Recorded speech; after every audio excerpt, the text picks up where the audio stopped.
A brief intro about Impact Zero. So, if you're not familiar with us, we are a nonprofit based in Toronto that helps people turn climate ideas, like climate solution ideas, into businesses.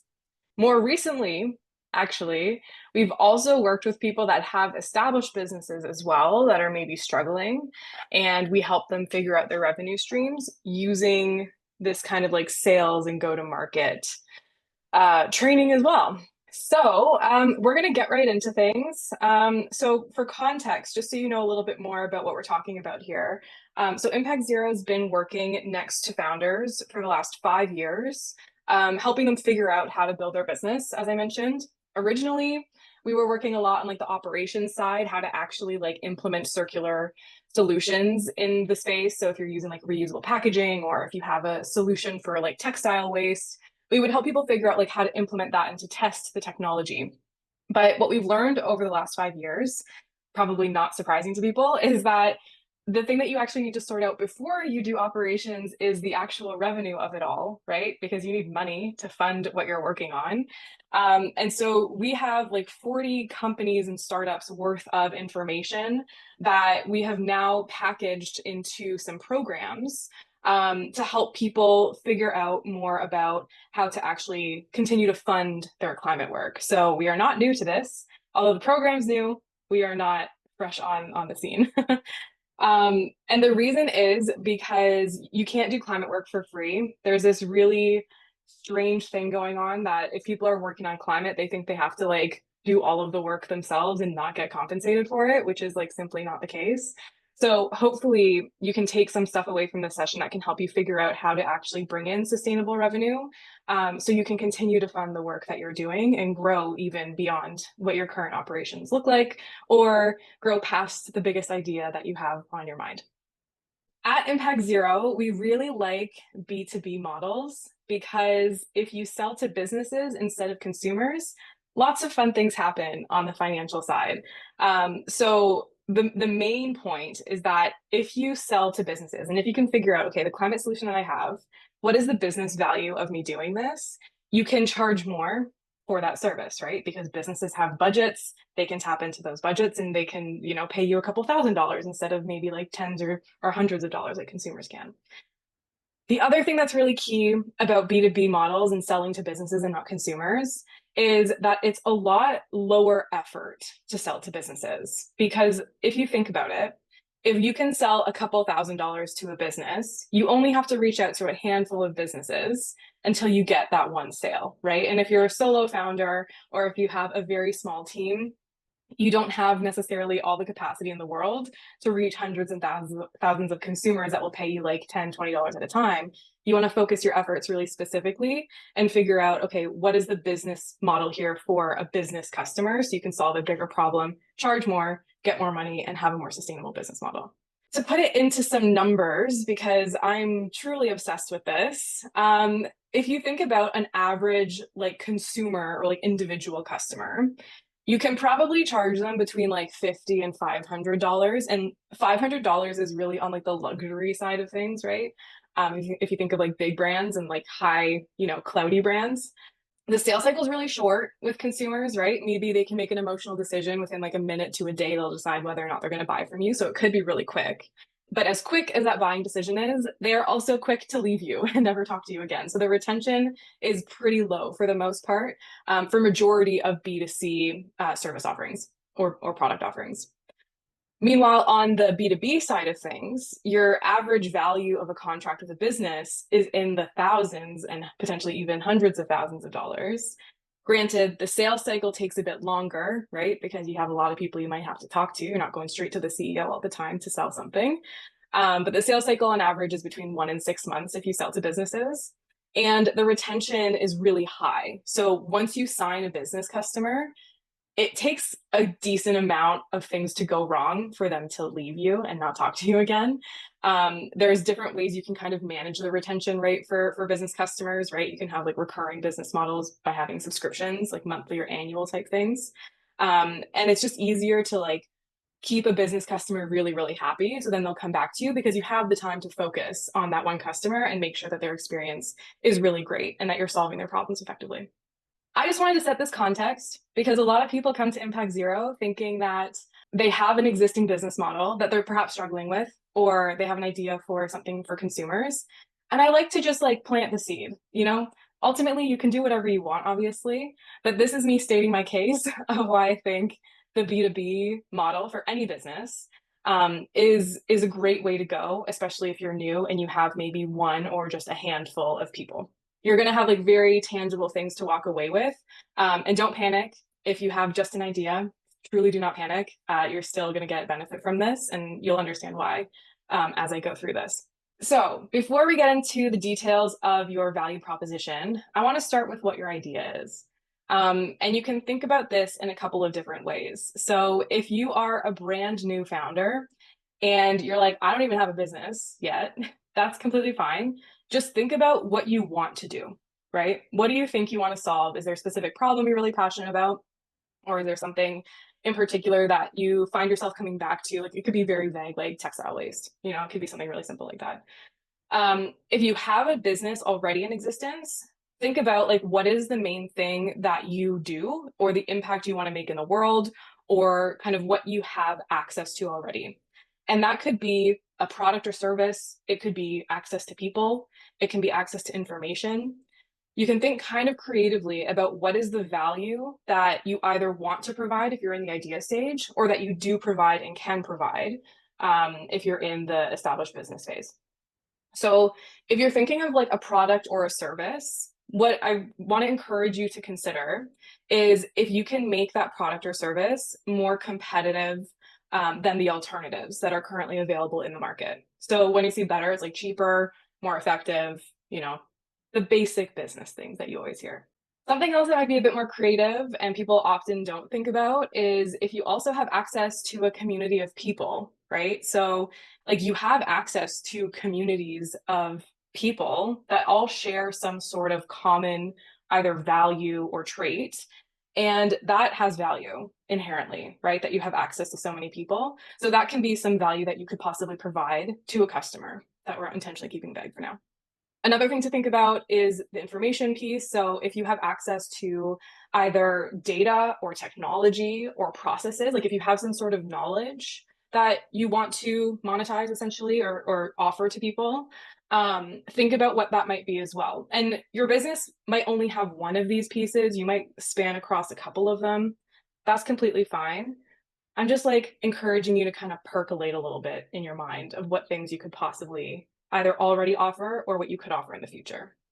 Because I don't want you to worry for now about what's like realistic. Right now, this is purely a thought experiment of what is potentially possible if you had everything that you needed based on what you want to do as a founder. Once you have an idea of what value you want to provide, I want you to think about what businesses really, really want. Yes, this is a nod to a Spice Girls line. It is what it is. I am who I am. But I want you to take a think about, okay, from this value, and oftentimes when I talk to climate founders, they're thinking of like a world value, right? Like they want to reduce waste or they want to, I don't know, like make some sort of like social environmental change that's like a societal problem. But thinking about what businesses really want, this can help you narrow it down to say, okay, of the general thing I want to make an impact on in the world, how could this potentially benefit business, right? So can you either reduce their costs, increase their sales, or increase their regulatory compliance? These top three are starred on purpose because if you solve any of those three, you will immediately sell to businesses. There is no question. They will pay you so much money for that. And that can just be one, right? It doesn't matter if the CEO cares about climate. It doesn't matter if the CFO is, you know, in favor of you as a person or not. Like if you can reduce their costs, increase their sales, or have them aligned to regulatory requirements, they will do business with you pretty much immediately. And I say this because a lot of folks that come into Impact Zero's programs think and want, you know, want to believe in a world where people will do good things out of the goodness of their heart, right? And the fact of the matter is, you can sign some customers like that for sure, but you need to have some sort of business benefit because even if you know there's someone within a company who really likes what you're doing and they personally are like, oh my gosh, I wish we could do this, but they can't get their CEO on board, or but they can't get their CFO on board, right? Like they need to all be able to get their leadership on side for the most part, especially when you're working with business customers. So you have to be able to link your solution to some sort of like actual really significant pain point that businesses experience. In addition to the obvious like low cost, more sales, regulatory compliance, I also wanted to list a couple kind of secondary pain points that businesses experience, because these are also they're not as easy to sell, but they can be compelling enough for businesses to buy a product or service or work with you, if you can help them with that. So those would include like the good reputation situation. So if you give them like good PR, right, for like branding. They want to work with really easy to work with suppliers. So sometimes they will sacrifice costs if you can be a really efficient and really easy to work with supplier or vendor. And they also can potentially really care about their employee happiness.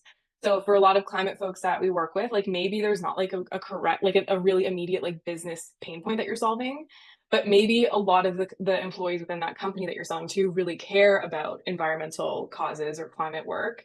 That sometimes can be enough pressure to convince businesses to actually like invest in maybe like what's considered like voluntary initiatives. Like say you're putting on an event for a business and it's like an employee engagement thing, that can totally help you convert sales as well.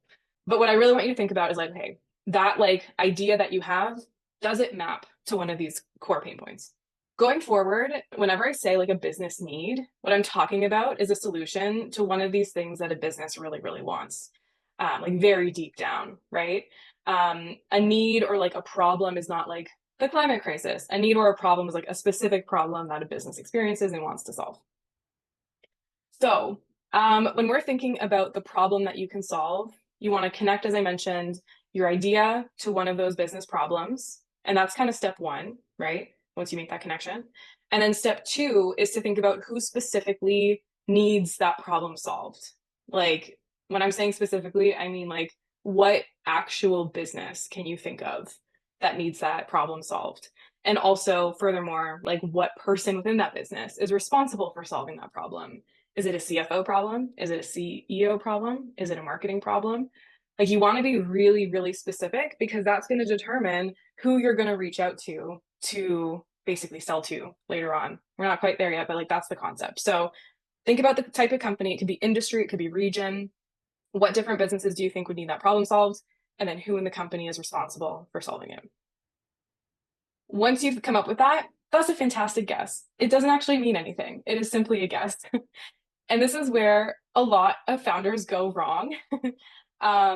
Not to like throw shade, but you don't actually know anything, like frankly, until you go out and talk to people, right? So when founders are like sitting in their brains being like, I need to figure out what my business is going to do, that's great to come up with a list of guesses.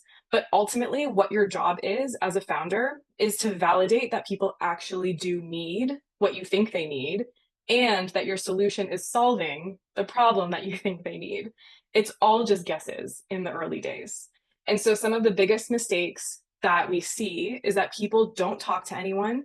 They start building the business and like building the operations without having ever talked to a potential customer. And this results later on in founders who are kind of spinning their wheels in their business, being like, I'm doing so much work, but I don't have any money. And that disconnect is often because your problem and solution combination is not actually real or validated by customers. So you're kind of like hoping that what you do solves a problem versus saying like, okay, I know this is a problem. I know I solve it. And like, let's build from a place of having that information validated by customers. Especially founders are like so egocentric. That's not a bad thing. Like we're all like that. I'm like that in some ways too. So it's just really important to like stay humble and make sure that like you're going to be wrong like 90% of the time. And so it's really important to actually go out and have conversations before you even feel ready to, because the best time to have these conversations is before you even like really started a business, like formally. You know, people spend time on like websites and like logos and branding. But if you're not solving a real problem, none of that matters. And now you're just wasting time and money essentially on a business that you don't even know is going to make you any money. So this is why I like to start here. It's not to panic you. Don't worry. It's just we're here now. And so that's a great thing. We actually had a participant in our 2024 cohort that was also selling to schools and like elementary schools and summer camps. And what they basically did was they have like educational, like training and workshops and toys to help reduce climate anxiety within kids. And what we landed on with them is what is the value of the students taking part in your programs, and what is the value to the schools for that happening? So for them, it helps students better manage their own emotions day to day. So it made classes more efficient, and it made teachers be better able to manage classrooms, because you're trying to find the value to the institution that you're selling to. If kids are less worried or more educated and more aware, like what's the benefit to the school for kids having the knowledge that you have for them? So when you're connecting the problem you solve to what they need, you can say, okay, this is how our programs get you what you want. Because you have to also think, okay, that's what you're putting together today. When you get on a call with them, you can say, hey, so like this is what I think we can do for you. What are your thoughts? Like, do you think that would actually solve your problem or not? And they'll let you know what they want and if that need is big enough and if they think your solution solves their problem. Because maybe you get on the call and they're like, you know what, actually, like the reason our enrollment is down is because we don't have enough like buildings in our area and it's just too far for people to drive to. So they can basically say like, yes, you're on the right track, or no, you're not. And that's how you validate your value proposition, is by talking to people, and they will tell you yes or no, you're on the right track. We're going to write this 3 things down. So a value proposition is basically something that puts together like, who is the problem, what do they want, and how do you solve it in a nice little package. Write down first who has the big problem that has been percolating in your mind. If it's easier, you can start with the other one, which is what is like the business need that your idea solves. And what I might do if we want to start with the business need, I can keep this slide up for what businesses really want, just to see like how can you connect the person who's actually going to like be paying for what you have, whether it's product, service, people, or information.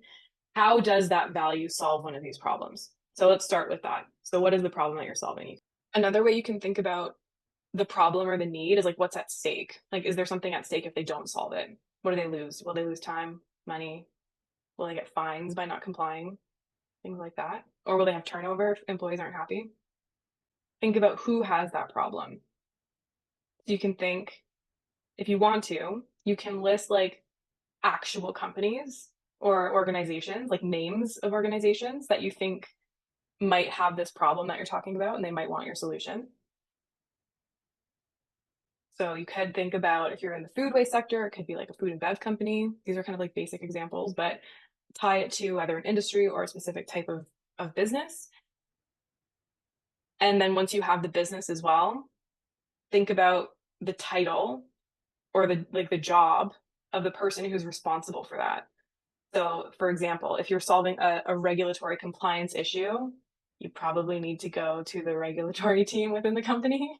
Or if it's a sales issue, it could be the sales team, BDR, marketing, or BD, sorry, business development or marketing.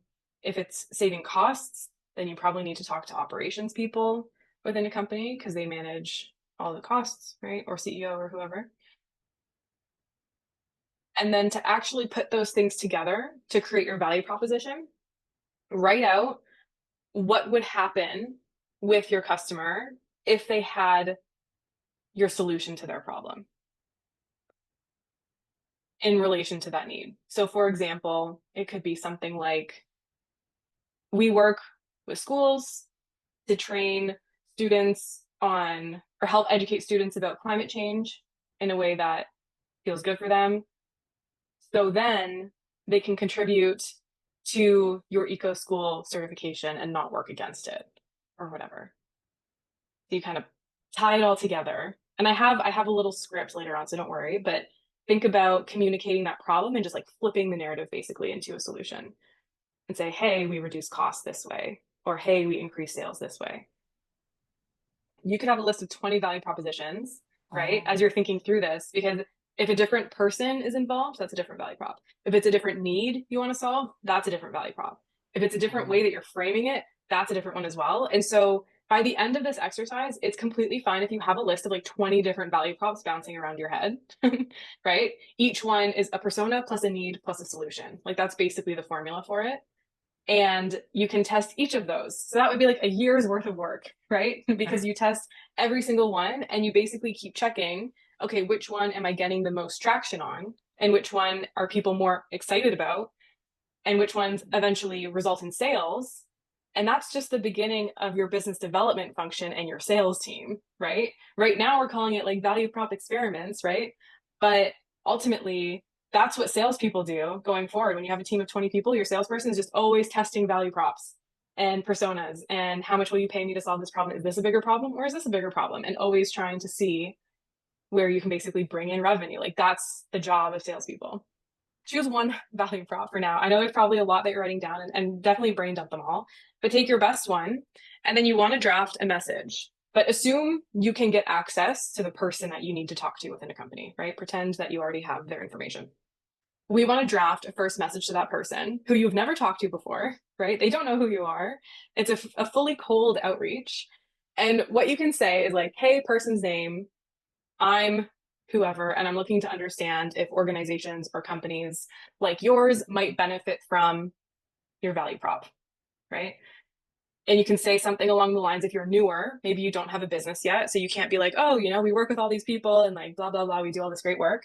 If you're new, you can say, like, I understand that, or eco schools have enrollment issues, but I wanted to reach out and better understand if this is actually the case for you, right? I'd love to jump on a call to chat more, but no worries if not, because you are cold reaching out to them. They're probably going to be like, nah, I'm good, bye. And that's okay. That's why we send out multiple. But the goal of your first message is not to sell anyone, right? No one's going to like ask for an invoice after your first DM, but they might be interested enough if you're speaking to a pain point. Like if I'm having enrollment issues at my school right now and I got this message, I'd be like, damn, I want to get on a call with you like immediately, right?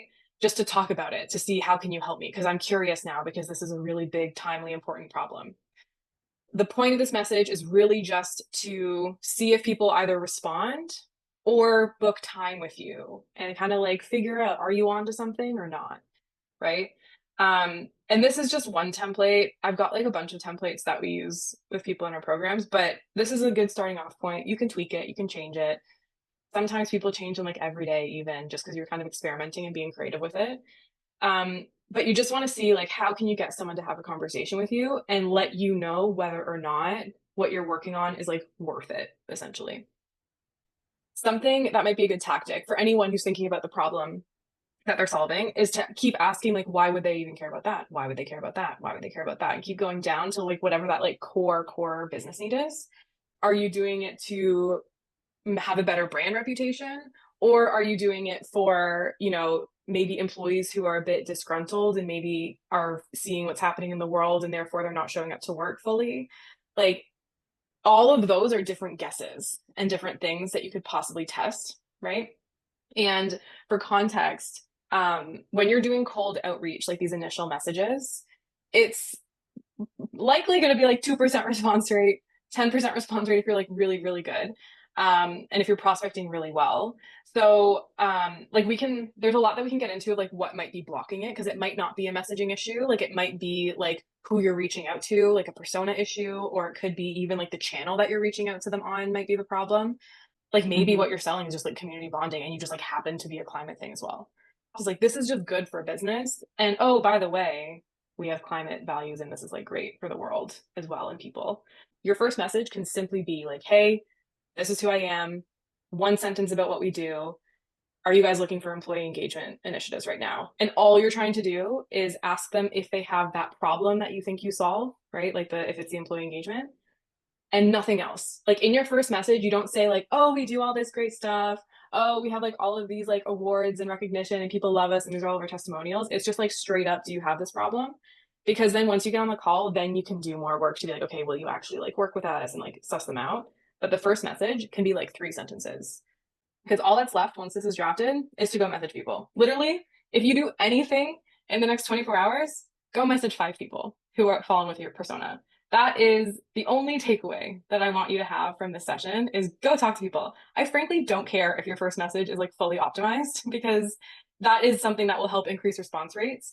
But sometimes the hardest thing is just sending the message at all, right? So don't try to be perfect. Just send a message to 5 people. And so the way that you can do this is you can either search people on LinkedIn.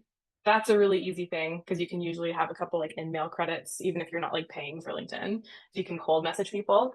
You can message people that you already know who fit your value or your persona, I should say. So if you already know people that are kind of in the roles that you think might benefit, just ask them to have a conversation. That's an easy, like welcoming person that you could possibly reach out to. Or there is a software that I'm personally obsessed with, and it's called Apollo, which you may have heard about. I probably mentioned it if you've been to any of our programs before.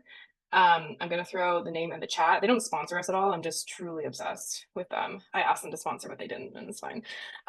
So Apollo.io is a website. You can make a free account, which is why I like to share it. And you can basically filter for a bunch of variables on contacts. And so you can say like, oh, you can even like filter specific companies. Like this is great. Side note, if you're looking for a job, go on Apollo as well. You can reach out to people. But what you can do is you can say, okay, I want like a business that's in a certain industry that has a certain number of employees, that has a certain like keyword alignment, even like climate, I usually put as like a keyword because it's not an industry in most of these filters. You can think of it as just like a big contacts database. And once you apply certain filters, you can download people's contact info. It feels illegal. It's not. If you go on Apollo, the free account, pull like 5 to 10 contacts that fit your persona. Obviously, you're not going to know for sure.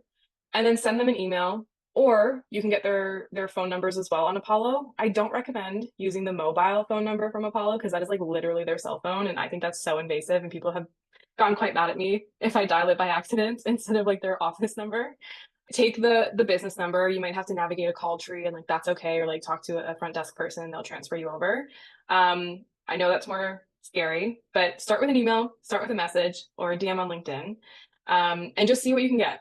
If you talk to 5 people, lots of cool things can happen or not happen. And then you just send it to 5 more people the next day, and then 5 more people the next day. And what we recommend in our programs is if you reach out to like 30 people a week, then you're in a pretty good position, especially just to be able to have a couple of these earlier conversations. So if you can send 5 today, you can send 30 in a week easily, especially as someone with limited time, takes an hour, even half an hour once you get real efficient with it. And just see what you can get and try to validate your guesses, because if you can validate first and then build the business second, you'll be in a very good position and be quite successful. And bonus points if you're willing to burn your current ideas to the ground, because those are the best ones. So thanks so much.